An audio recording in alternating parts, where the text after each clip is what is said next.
Guys welcome back. अभी तक हमने लिस्ट के बारे में सारा कुछ पढ़ लिया है, तो मैं सोचा कि समरी वीडियो लिस्ट का अलग से बनाऊं और हर डेटा टाइप्स का इस यूनिट में समरी वीडियो अलग से बनाऊंगा। तो सबसे पहले मैं बताता हूं लिस्ट क्या होती है। हमने बात किया था लिस्ट क्या होती है। लिस्ट एक डेटा टाइप है जो स्टोर करता है कुछ भी। हम कुछ भी चीज़ लिस्ट के अंदर स्टोर करवा सकते हैं। और लिस्ट क्या होती है, लिस्ट स्क्वायर ब्रैकेट्स के अंदर जितना भी चीज़ लिखेंगे वो एक लिस्ट में स्टोर हो जाएगी। जैसे मैं एक लिस्ट बनाता हूँ, L1 is equal to list. List के अंदर मैं 1 डाल सकता हूँ, 2 डाल सकता हूँ, 3 डाल सकता हूँ। मैं कोई फ्लोटिंग पॉइंट नंबर भी डाल सकता हूँ, 1.1, 2.2। मैं कोई स्ट्रिंग भी डाल सकता हूँ। स्ट्रिंग में मैं डालता हूँ हर्ष। और मैं चाहूँ तो मैं यहाँ पे ट्रू, फॉल्स, मैं कुछ भी डाल सकता हूँ। लिस्ट के अंदर मैं कोई भी आइटम डाल सकता हूँ। और अगर मुझे सिंपली इसे प्रिंट करवाना है तो मैं ऐसे प्रिंट करवा सकता हूँ L1। और मैं सेव करके अगर रन किया तो ये देखिए हमारे पास लिस्ट प्रिंट हो चुकी है।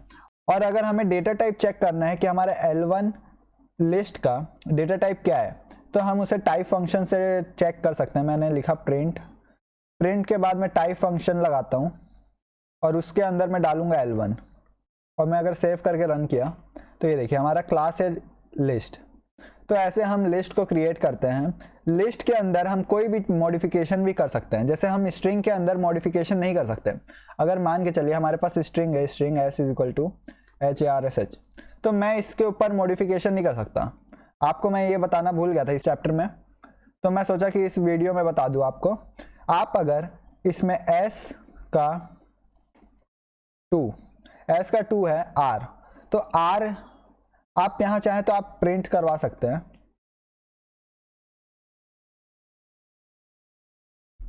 ये देखिए हमारे पास r प्रिंट हो चुका है। लेकिन अगर आप चाहें कि आप इस r को चेंज करें s से, तो आप कुछ ऐसा करना चाहेंगे अगर, तो आप ऐसा कुछ नहीं कर सकते। ये देखिए आप ऐसा कुछ भी नहीं कर सकते। अगर मैं अब प्रिंट करवाऊं s, सेव करके अगर मैं रन करूं तो ये देखिए हमारा r ही है, s नहीं हुआ है। तो इसका मतलब क्या हुआ, स्ट्रिंग में हम कोई भी चीज़ एडिट नहीं कर सकते। हम चाहे तो स्ट्रिंग को डिलीट कर सकते हैं पर स्ट्रिंग को एडिट नहीं कर सकते। और अगर मान के चलिए हम स्ट्रिंग में कोई मेथड यूज कर रहे हैं s.lower, सेव करके रखें।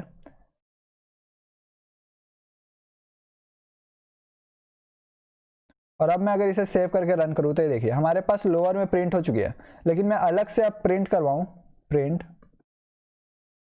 s और मैं सेव करके रन करूं तो ये देखिए हमारा ओरिजिनल स्ट्रिंग ये है।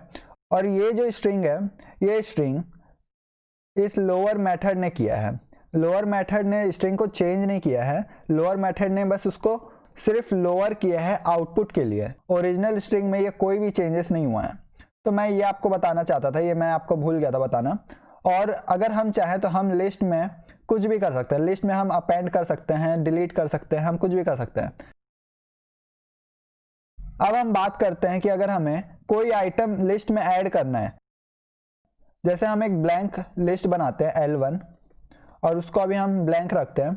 अब अगर हमें इसमें कोई आइटम ऐड करना है तो उसके लिए हम 3 मेथड यूज कर सकते हैं। सबसे पहला method append method, second method insert method, और एक्सटेंड मेथड क्यों यूज करते हैं मैं ये भी आपको बताऊंगा। तो सबसे पहले हम लिस्ट में कोई आइटम ऐड करते हैं अपेंड मेथड को यूज करके। तो अपेंड मेथड को यूज करने का तरीका क्या होता है, अब मेथड को यूज करने के लिए सबसे पहले हम सेल्फ लिखते हैं, सेल्फ के बाद अपेंड, और उसके बाद ब्रैकेट के अंदर हम वो लिखेंगे जो कि हमें अपेंड करना है। हम यहाँ पे लिखे हर्ष। अगर मैं इसे प्रिंट करवाऊं प्रिंट L1, तो अभी तक हमारे पास हर्ष ऐड हो चुका होगा। ये देखिए हमारे पास हर्ष ऐड हो चुका है। आपको अपेंड मेथड को यूज करते हुए ये ध्यान रखना है कि अपेंड मेथड कोई भी आइटम को अपेंड करता है तो वो लास्ट में अपेंड करता है। और यही अपेंड मेथड का जो ड्रॉबैक है उसे इंसर्ट मेथड ने फुलफिल किया है। इंसर्ट मेथड को हम बता सकते हैं कि आप कोई आइटम किसी लिस्ट में डालेंगे तो वो कौन से पोजीशन में आपको डालना है। तो हम जैसे मैं एक नाम का एक लिस्ट बनाता हूं और उसमें 1, 2, 3, 4, 6 ये डाला। तो हमें इस लिस्ट के अंदर अगर 5 ऐड करना है और 5 कौन से पोजीशन में ऐड करना है, हमें करना है 0 1 2 3, फोर्थ पोजीशन में हमें 5 को ऐड करना है। तो उसके लिए हम इंसर्ट मेथड लगा सकते हैं। इंसर्ट मेथड के लिए हम नम डॉट इंसर्ट, और इंसर्ट हमें कौन से पोजीशन में करना है सबसे पहले वो बताना पड़ता है। हमें फोर्थ पोजीशन में इंसर्ट करना है, और हमें क्या इंसर्ट करना है, तो हमें 5 इंसर्ट करना है। तो हम इसे सेव करके, और अगर मैं प्रिंट करवाऊं नम को, मैं इसके ऊपर में भी एक प्रिंट करवाता हूं नम को, और अगर मैं सेव करके रन करूं तो ये देखिए हमारा पहला लिस्ट ऐसा था, और अब 5 ऐड हो चुका है। और 5 ऐड कहाँ हुआ है, फोर्थ पोजीशन में ऐड हुआ है। तो ये था अपेंड मेथड और इंसर्ट मेथड। अब हम बात करते हैं एक्सटेंड मेथड की। एक्सटेंड मेथड क्या होता है, अगर हमें 2 लिस्ट को ऐड करनी है, अगर हमें नम नाम की लिस्ट को नेम नाम की लिस्ट के साथ ऐड करनी है, तो हम इसके लिए यूज करते हैं एक्सटेंड मेथड। अगर हम यहाँ पे डालें, और अब हम इन दोनों लिस्ट को ज्वाइन करना चाहते हैं, तो ज्वाइन हमें सबसे पहले किस में करना है, हमें नम नाम की लिस्ट में नम को भी रहने देना है और इसको भी ऐड करना है। तो इस केस में हम यूज करते हैं एक्सटेंड मेथड। तो हम ऐसे लिखते हैं नम, सबसे पहले हमें बताना रहता है किस लिस्ट में आपको ऐड करना है, नम डॉट एक्सटेंड, और एक्सटेंड के ब्रैकेट में आपको वो लिखना होता है जिसे आपको ऐड करना होता है, नेम। और अगर मैं इसे प्रिंट करवाऊँ तो देखिए आपके पास आउटपुट क्या आएगा। ये देखिए हमारे पास पहले 1 2 3 4 5 6 था, और उसके बाद हमारा एच ए और वाई ए ये दोनों लिस्ट में अपेंड हो चुका है। तो ये था एक्सटेंड मेथड, और इसके और डीप में मैंने आपको पहले वाले लेक्चर में बताया था जिसमें आपको मैंने ये एक्सप्लेन किया था। तो आई होप आपको ये समझ में आया होगा। अब उसके बाद हम बात करते हैं, हम किसी आइटम को अगर डिलीट करना है तो हम उसके लिए क्या करेंगे। तो उसके लिए हम 3 तरीके यूज कर सकते हैं। सबसे पहले हम पॉप मेथड को यूज कर सकते हैं, उसके बाद डिलीट कीवर्ड को यूज कर सकते हैं, उसके बाद रिमूव को यूज कर सकते हैं। रिमूव एक मेथड है, हम उसे भी यूज कर सकते हैं। तो सबसे पहले हम एक लिस्ट बनाते हैं नम, और उसमें 1 2 3 4 5 ये रखते हैं। तो अगर हमें ये थर्ड पोजीशन में जो आइटम है उसे डिलीट करना है तो हम उसे कैसे कर सकते हैं, हम यहाँ लिखेंगे num dot pop. Pop method को बताना पड़ेगा कि हमें कौन से एलिमेंट को डिलीट करना है, तो हम फोर्थ पोजीशन डालेंगे। तो फोर्थ पोजीशन में जो एलिमेंट होगा, जो डाटा होगा, वो डिलीट हो जाएगा। तो अब मैं सेव करके अगर यहाँ रन करूँ प्रिंट करवा के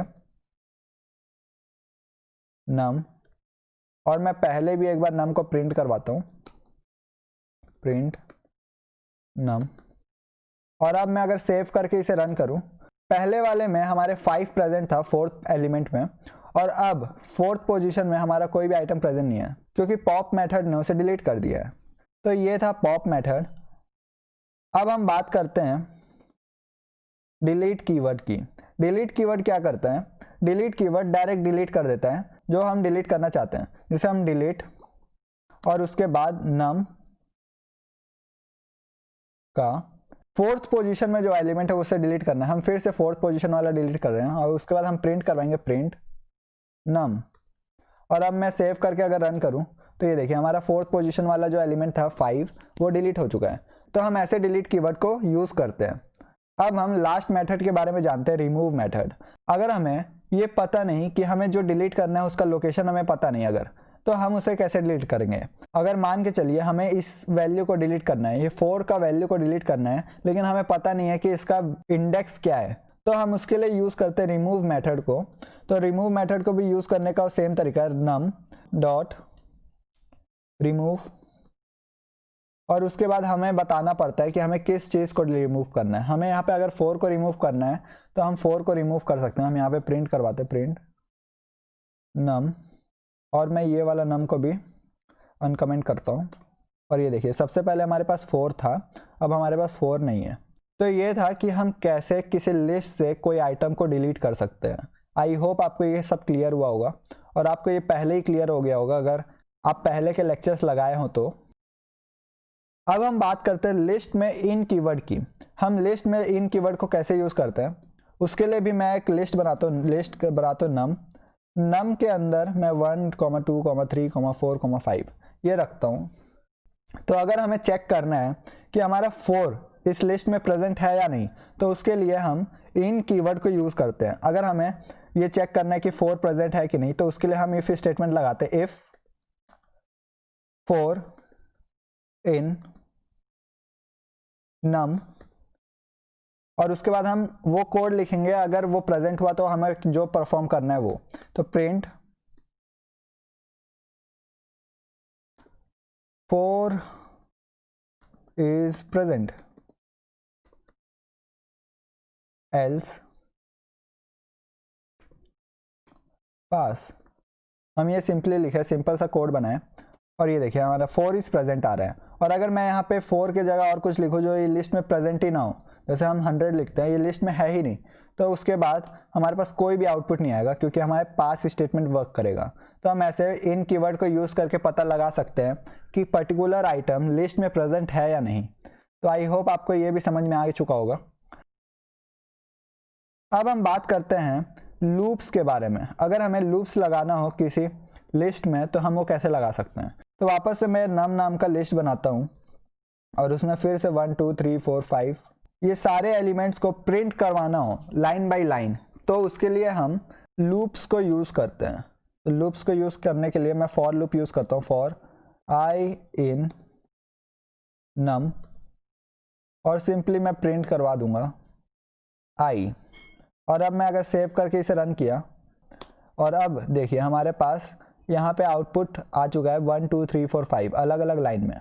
तो ऐसे हम लिस्ट के अंदर लूप चला सकते हैं। लिस्ट में हम और भी लिस्ट डाल सकते हैं, जैसे हम लिस्ट के अंदर लिस्ट डाल सकते हैं। लेकिन अब अगर हम इस नम नाम के वेरिएबल में लूप चलाएंगे तो ये वाला लिस्ट एक ही एलिमेंट को काउंट होगा। अगर अब मैं इसे सेव करके रन किया, हमारे ये वाला लिस्ट 1 सिंगल एलिमेंट की तरह ट्रीट हो रहा है यहाँ पे भी। तो अगर हमें इस वाले लिस्ट के थर्ड आइटम को एक्सेस करना है तो उसको हम कैसे कर सकते हैं, हम उसके लिए प्रिंट करवा सकते हैं, प्रिंट नम का 5th पोजीशन में,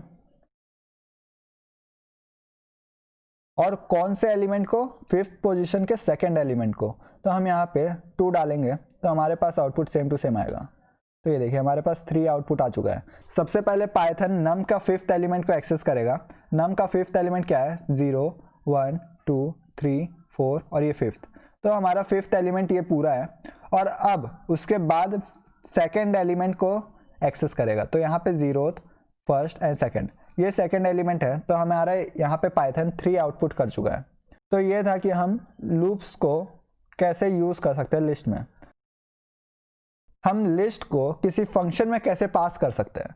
तो अगर हम चाहें तो फंक्शन में हम लिस्ट भी पास कर सकते हैं एज अ पैरामीटर और एज ए आर्ग्यूमेंट।